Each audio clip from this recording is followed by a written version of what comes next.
Hi అండి. ఈరోజు అయితే నేను బెండకాయ పచ్చడి చూపిస్తున్నాను. ఇవే ముదిరిపోయిన బెండకాయలండి. ముదిరిపోయిన బెండకాయలు వేస్ట్గా పడేయకుండా మేము ఇలా పచ్చడి చేసుకుంటాము. ఇది మీకు కూడా చూపిద్దాము, ఈ ఉపయోగపడిద్దని చెప్పి వీడియో తీస్తున్నాను.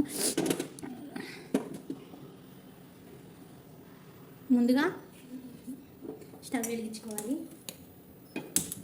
తర్వాత బాండీ పెట్టుకోవాలి, తర్వాత ఆయిల్ వేసుకోవాలి. ఇది ఆయిల్ కొంచెం వేసాను ఎందుకంటే పచ్చడి కాబట్టి ఇవి ముక్కలు యాగడానికి అయితే సరిపోతాయి కదా.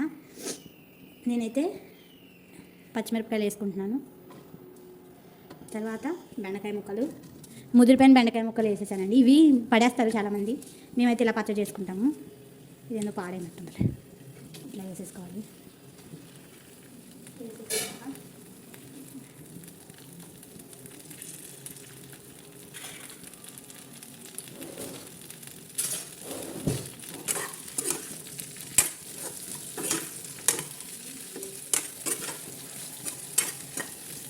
కలుపుతూ ఉండాలి.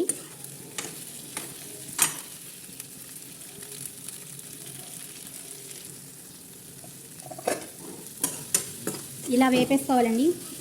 ఇలా వచ్చే వరకు వేపుతా ఉండాలి. ఇలా వేపుకున్నాక ఇలా చూస్తే మెత్తంగా అయిపోతాయి. ఇవి ఆల్రెడీ ముదిరినాయి కాబట్టి కొంచెం కాసేపు ఉడకనివ్వాలి.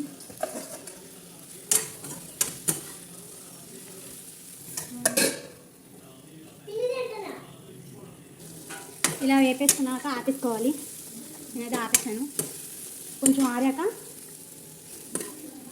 వేసుకోవాలండి మిక్సీ.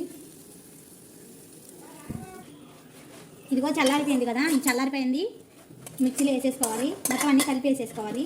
నేను వేసేసాను చూడండి.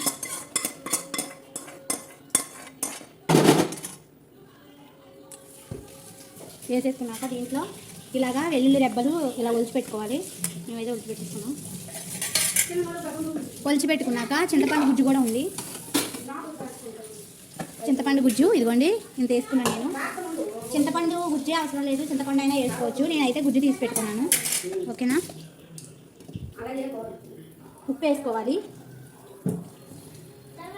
వేసేసాక మిక్సీ పట్టేసుకుందాం. ఇలా తీసుకున్నాం కదా, ఇదిగో ఇలా మిక్సీ చేసేసాను. నేనైతే పచ్చడి మాత్రం సూపర్ వచ్చింది.